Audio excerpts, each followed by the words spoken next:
कुबेर के पुत्रों ने कहा, हे नारद जी, हमको क्षमा कर दीजिए, हमसे गलती हो गई, लेकिन व्यर्थ न जाए देव इस वाणी, एक बार जो जुबान से निकल गया सो निकल गया, उसके लिए अब क्या किया जाए। तो कह रहे हैं, ठीक है, तुम वृक्ष हो गए, लेकिन नंद महल के सामने तुम जाकर के वृक्ष होगे। एक दिन जब कन्हैया का अवतार होगा, उनके स्पर्श से तुम्हारा उद्धार हो जाएगा। ये वही यमला अर्जुन और अशोक थे, कुबेर के पुत्र, जिनका उद्धार हुआ यमला अर्जुन का। उसके बाद में भगवान अनेक लीलाएं करते हैं। आज अपने उन गोकुल में, गोकुल वासियों की यहाँ एक जो छोटे छोटे बच्चे थे, जो उनके सखा थे, उसका एक मंडल बनाए, उसका नाम रखे चौर्य मंडल। खाली उसमें जो भी सखा थे साथ में, उस मंडल का नाम पड़ा चौर्य मंडल, क्योंकि चोरी करना काम था इन लोग का। अब ये जाते हैं दूसरे के घर में माखन चुराते हैं और उदंडता करते हैं। जब उदंडता करने लगे तो गोपियां क्या कह रही हैं, ब्रज की सखियां क्या कह रही हैं कन्हैया से। कन्हैया के माँ से, माँ यशोदा के पास में उलाहना लेकर आई कि मैया देखो, तुम्हारा लाला हम लोग के घर में जाता है, मटकी बिखेर देता है और ऐसी ऐसी हरकतें करता है। उलाहना दे रही है। कैसे उलाहना दे रही हैं कि बीरज बीच भूधम मचाए हरी हो, बीरज बीच भूधम।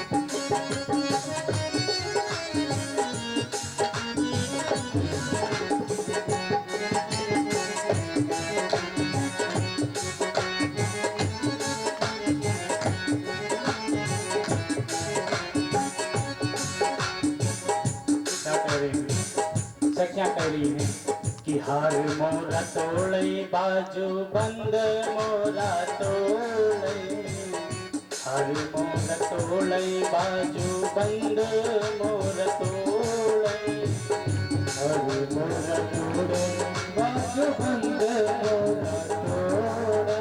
क्या कह रही गोपियां कि हार मोरा तोड़े बाजू बंद मोरा तोड़े,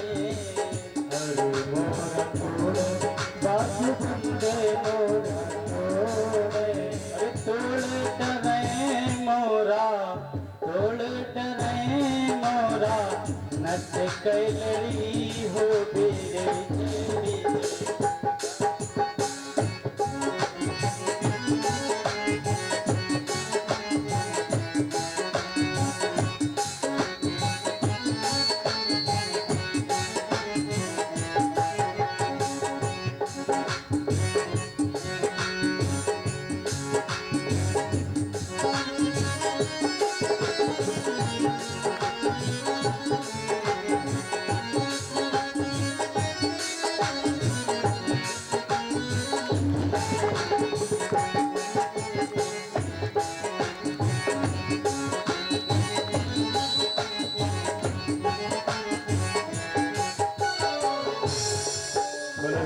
बिहारी लाल की जय।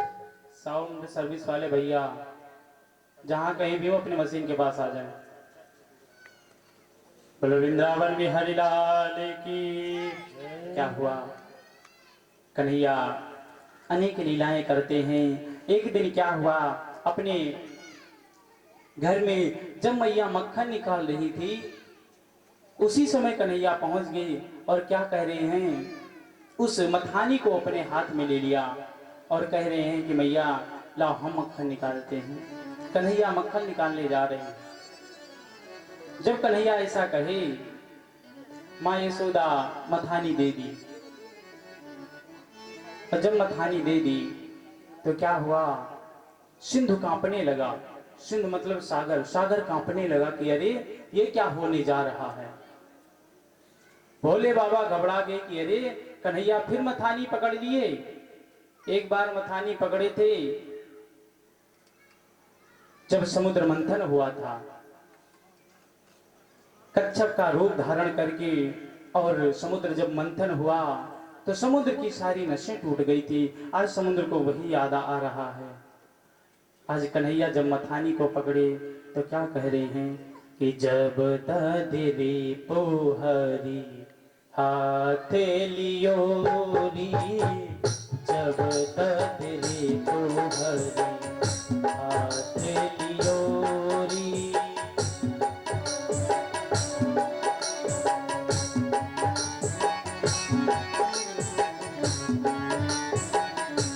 क्या हुआ कि कांपे सिंधु शंभु सकुचाने, कांपे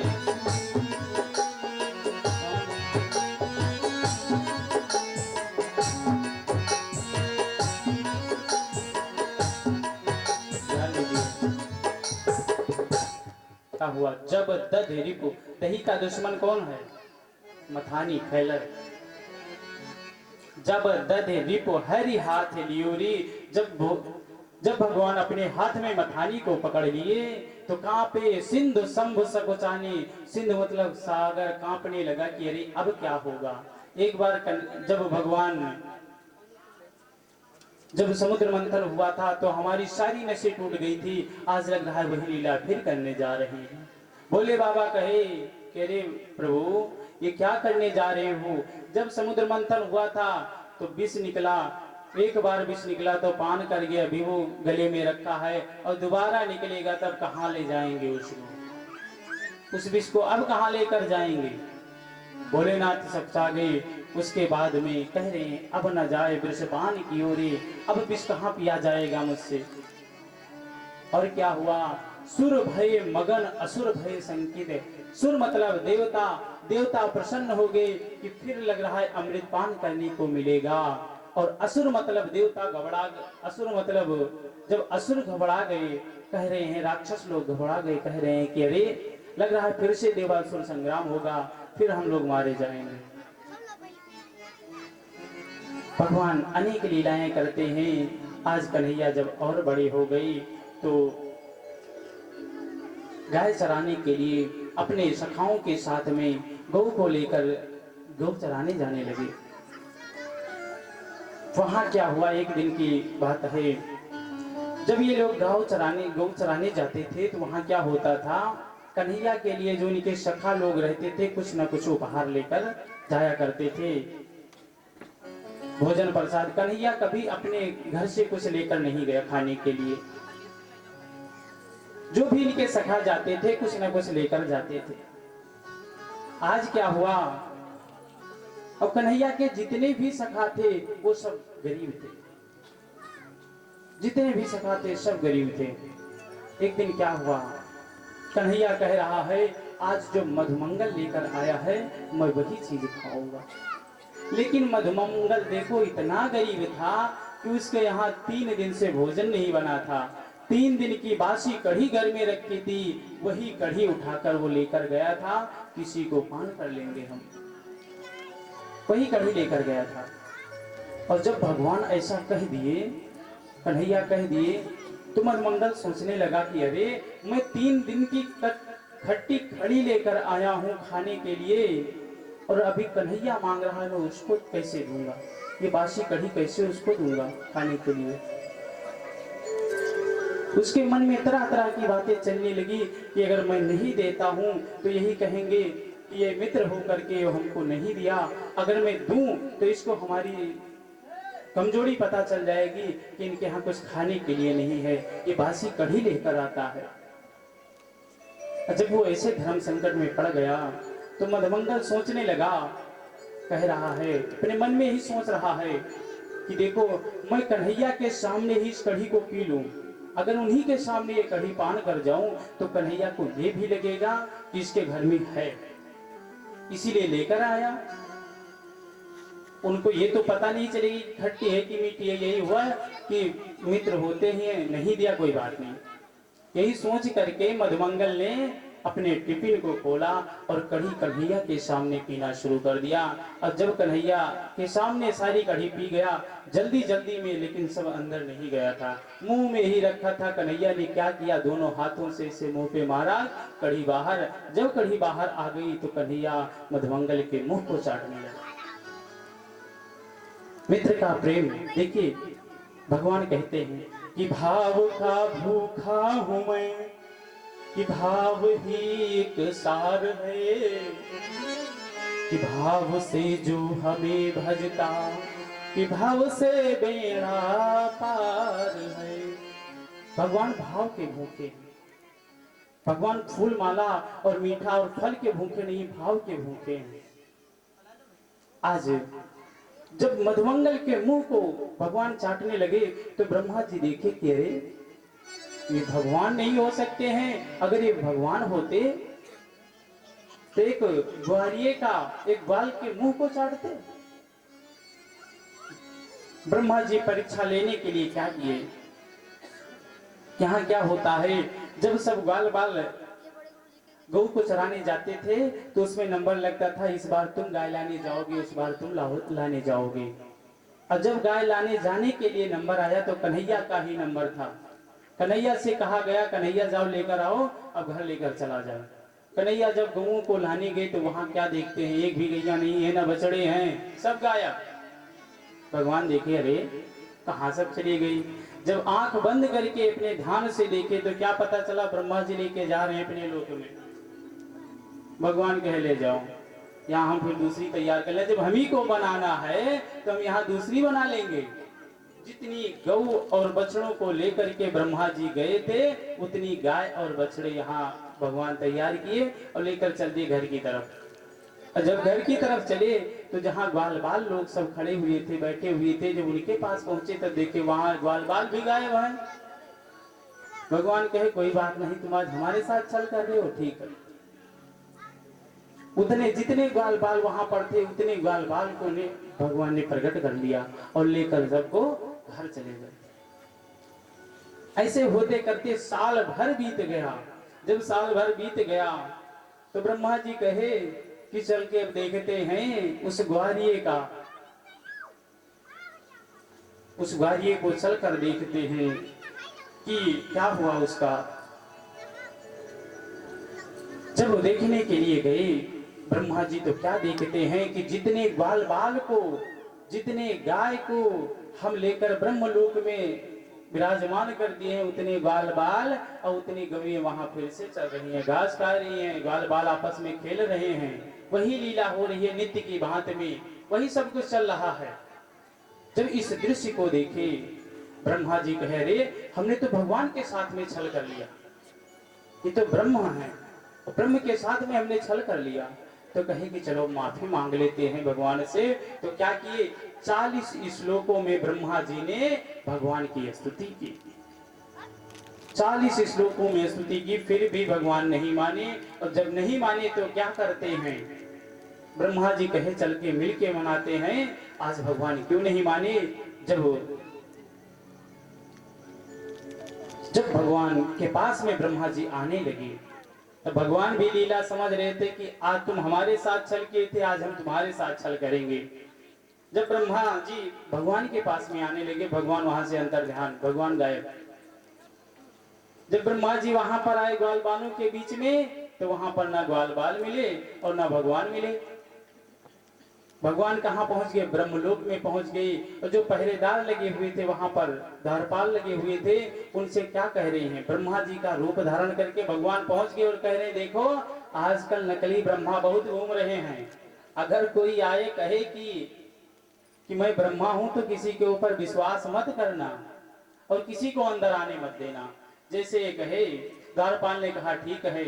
ब्रह्मा बन के भगवान स्वयं जाकर ब्रह्मा जी के सिंहासन पर बैठ गए। ब्रह्मा जी जब यहाँ भगवान को नहीं पाए तो कहे लग रहा है भगवान ज्यादा रुष्ट हैं, चलो चलते हैं अपने लोक में। जब ये अपने लोक में चले तो द्वारपाल कह रहे हैं अरे कहाँ जा रहे हो तुम। ब्रह्मा जी ने कहा हम ही को नहीं पहचान रहे हो, अरे हम ब्रह्मा हैं, तुम्हारे स्वामी। कहे कि हमारे स्वामी अंदर बैठे हैं। हमको मूर्ख बना रहे हो, हमारे स्वामी अंदर बैठे हैं और वो कह कर गए हैं हमसे कि आजकल नकली ब्रह्मा बहुत घूम रहे हैं, और कोई कहे कि मैं ब्रह्मा हूं तो किसी को आने मत देना। ब्रह्मा जी कहे लो भगवान के साथ में छल किए तो सिंहासन भी गया, गद्दी भी चली गई। जब ऐसा कहे कि गद्दी भी चली गई तो भगवान ने कहा कि चलो ठीक है, सिंहासन को वापस कर दिया, लेकिन क्षमा नहीं की। और वही जब इंद्र ने छल किया, इंद्र ने परीक्षा लिया, इंद्र ने 7 श्लोक में केवल स्तुति की भगवान का, भगवान क्षमा कर दिए। उनको क्यों क्षमा कर दिए? उनको इसलिए क्षमा कर दिए, आप लोग अभी कुछ देर बाद में ये कथा श्रवण करेंगे इंद्र की। क्या हुआ, आज भगवान 7 वर्ष के हो गए हैं और वहां की जो गोपियां थी वो भगवान का मंत्र का जाप करती थी कि पति के रूप में मैं इनको पाऊं। वो मंत्र का जाप करती हैं। देखिए भागवत पुराण, ऐसा एक भागवत महापुराण है कि इसमें हर एक मर्ज की दवा है। बताया गया जिन देवियों का शीघ्र विवाह नहीं होता है उनके लिए बताया गया, कात्यायनी का मंत्र बताया गया। अगर उस मंत्र का वो जाप करती हैं तो शीघ्र विवाह होता है। मंत्र बताया गया, कात्यायनी महामाये महायोगिन्यधीश्वरी अनंत गोप सुतम देवम पतिम में कुरुते नमः। अगर इस मंत्र का जाप करती हैं तो उनका विवाह शीघ्र होता है। भागवत जी में अगर पुत्र की प्राप्ति नहीं होती है तो वो भी मंत्र बताया गया है, अगर उस मंत्र का जाप किया जाए तो पुत्र की प्राप्ति होती है।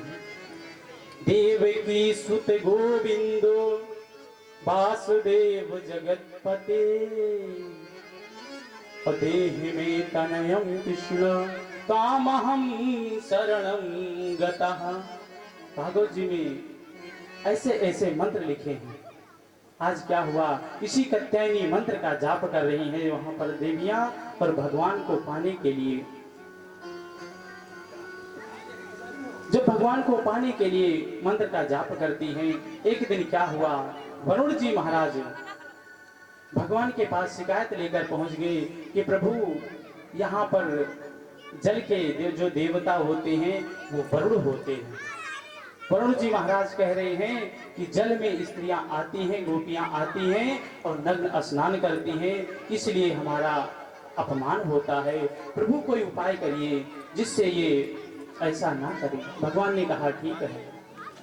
आज क्या करते हैं प्रभु, जब गोपियां, वही गोपियां जो कात्यायनी मंत्र का जाप करती हैं, जब वो यमुना में स्नान करने के लिए गई तो यहाँ कन्हैया क्या करते हैं, उनके वस्त्र को चुरा करके और कदम के बिरवे पर जा करके और सबका बांध दिए, सबके वस्त्र को, और मधुर मुरली बजाना शुरू कर दिए।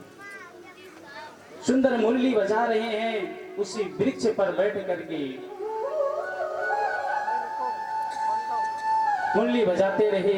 जब वहां गोपियां उसमें स्नान करके और जब सायंकालीन होने लगा कि अब घर को चला जाए, तब घर को चलने के लिए जब उद्धृत हुई तो क्या देखती हैं कि तट पर किसी के वस्त्र ही नहीं है, सबके वस्त्र गायब हैं।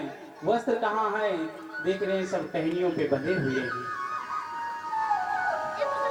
टहनियों पे जब वस्त्रों को देखी, अब वहीं पर कन्हैया भी बैठा हुआ है और अधर पे मुरली रख करके और मुरली बजा रहा है। जब वो मुरली बजा रहा है, इस दृश्य को देख रही हैं सब, तो कहने लगी अरे कन्हैया हमारे वस्त्र को दे दो। भगवान कह रहे हैं ऐसे नहीं,